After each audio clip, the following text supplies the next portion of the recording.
Hello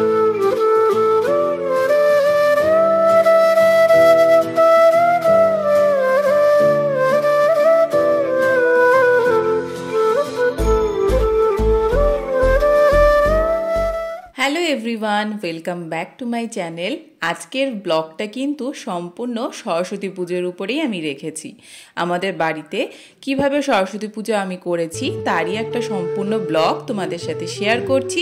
আশা করি তোমাদের ভালো লাগবে। আর তোমাদের বাড়িতে কেমন করে পুজো হয়েছে আর কখন পুজো হয়েছে সেটাও কিন্তু আমাকে জানি। আমাদের বাড়িতে যেহেতু সকাল 8টার সময় ঠাকুরমশাই আসার কথা, তাই জন্য আগের দিন টুকটাক কিছু গুছিয়ে রাখা হয়েছিল, যেটার ক্লিপ আমি তোমাদের সাথে শেয়ার করলাম।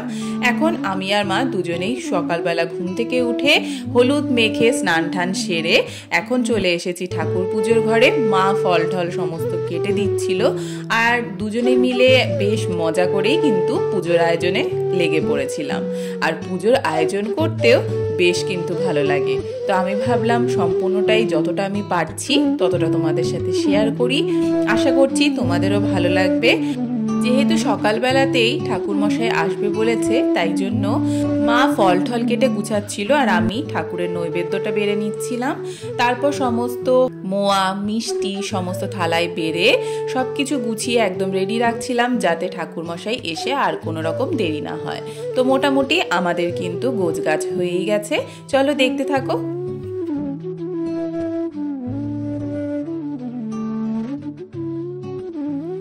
আর এই সরস্বতী পুজোতে মায়ের সামনে কিন্তু দোয়াত দিতে হয়, যেটা আমরা সকলেই জানি। কিন্তু এই দোয়াতের ভিতরে আমার ঠাকুমা শিখিয়ে গিয়েছিল আমার মাকে যে গঙ্গার জল আর দুধ মিশিয়ে দিতে হয়। তাই দেখো মা এখন সেইভাবেই দিচ্ছে। আর সিঁদুরের টিপ আর চন্দনের ফোঁটাও কিন্তু তার সাথে দিতে হয়।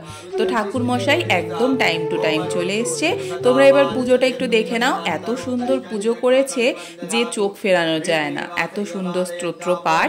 আমার মনে হয় এইবার প্রথম আমাদের বাড়িতে এত সুন্দর করে স্তোত্র পাঠ করে পুজো হয়েছে। আগের বারও তার আগেও যে ঠাকুর মশাই ছিল সেও খুব ভালো পুজো করত, তবে এইবারের পুজোটা আমার কাছে একটু অন্যরকমই লেগেছিল। তো চলো দেখতে থাকো।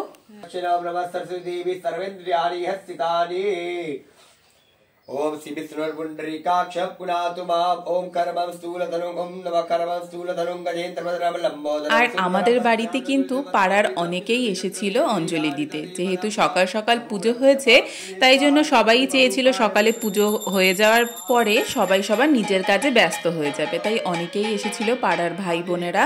তো সবাই মিলে বেশ আনন্দ করে কিন্তু পুজোটা সম্পন্ন হয়েছে।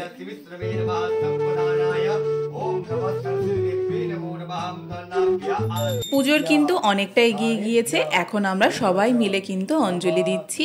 আর সব থেকে বড় কথা, এই ঠাকুর মশাইয়ের আমার পছন্দ হয়েছে প্রত্যেকটা স্তোত্র বলো, প্রত্যেকটা অঞ্জলির মন্ত্র উনি এত গোটা গোটা করে বলছিল যে আমাদের বুঝতে কোনো অসুবিধাই হয়নি। অঞ্জলি শেষে মায়ের এখন আরতি হচ্ছে। আরতিও কিন্তু এই ঠাকুর মশাই খুব সুন্দরভাবেই সম্পন্ন করেছিল। পুজো আমাদের সম্পন্ন হলো আর এখন সকলকে প্রসাদ বিতরণ করব। তার আগে আমি ঘরের ঠাকুরকেও একটু পুজো দিয়ে নেব। ঘরের ঠাকুরকেও কেমন করে সাজিয়েছি সেটাও তোমাদের সাথে চলো শেয়ার করে নিই।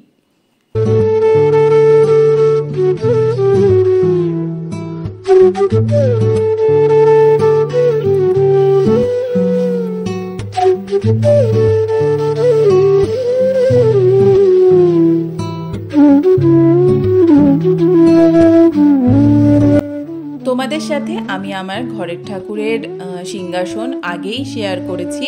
আজকে একটু অন্যরকম ভাবেই সাজিয়েছিলাম। গোপুদেরকে সবাইকেই কিন্তু হলুদ রঙের জামা কাপড় পরিয়েছিলাম, যেহেতু সরস্বতী পুজো। আমাদের বাড়িতে গোপালের পুজো কিন্তু নিত্যই হয়ে থাকে। যারা আমার চ্যানেলে ভিজিট করো বা যারা আমার ভিডিও দেখো, আশা করি তোমরা সকলেই জানবে। আর যারা যারা নতুন আছো তারা অবশ্যই, যারা সাবস্ক্রাইব করোনি তারা কিন্তু সাবস্ক্রাইব করে নিও। তো আমি এখন ঘরের পুজো দিয়ে তারপরে চলে এসেছিলাম আমার এক দাদার বাড়িতে। এই বাড়িতেও কিন্তু গোপাল পুজো হয়, যার ভিডিও আমি আমার চ্যানেলে শেয়ার করেছি আগেও। এই বাড়িতেও খুব সুন্দর করে ঠাকুর সাজিয়েছিল ওরা, তো তখনও ওদের পুজো হয়নি। আর আমার একটু ইচ্ছে হচ্ছিল যে এবার 2 গোপালকে একটুখানি নিজে হাতে পায়েস করে দেব, তাই জন্য দুধ কিনতে চলে গিয়েছিলাম। তারপর নিজে হাতেই পায়েস তৈরি করে ঠাকুরের কাছে নিবেদন করেছিলাম। দেখো 2 বাটি পায়েস হয়েছে। এখন আমার গোপালদেরকে ভোগ নিবেদন করব, তবে একটু পরে। এদিকে যে পুজোর প্রসাদ সেগুলো সমস্ত বেড়ে নিয়েছিলাম সকলকে দেওয়ার জন্য। তারপরে আমাদের পাড়াতেও কিন্তু সরস্বতী মায়ের পুজো হয় প্রত্যেকবারের মতন। এবারেও খুব সুন্দর করে সাজিয়ে গুছিয়েছিল, কোনোবার শেয়ার করা হয় না, এবার ভেবেছি একটু শেয়ার করব। চলো দেখতে থাকো, আশা করছি ভালো লাগবে।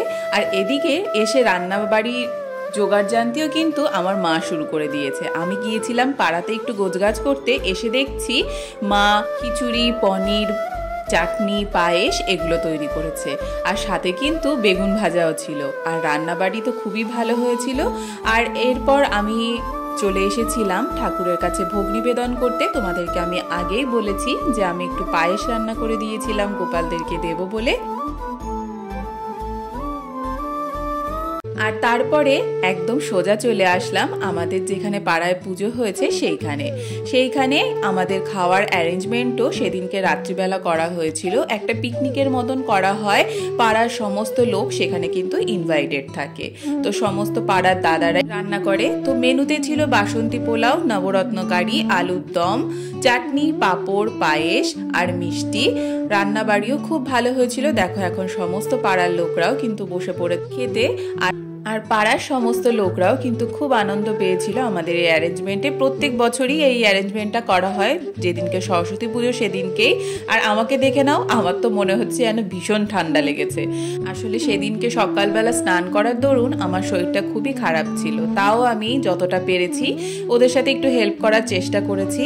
তো তোমাদের এই ব্লগটা কেমন লাগলো অবশ্যই জানিও। যদি ভালো লাগে অবশ্যই কিন্তু লাইক, শেয়ার, কমেন্ট করো। আর যারা নতুন তারা কিন্তু অবশ্যই চ্যানেলটিকে সাবস্ক্রাইব করো।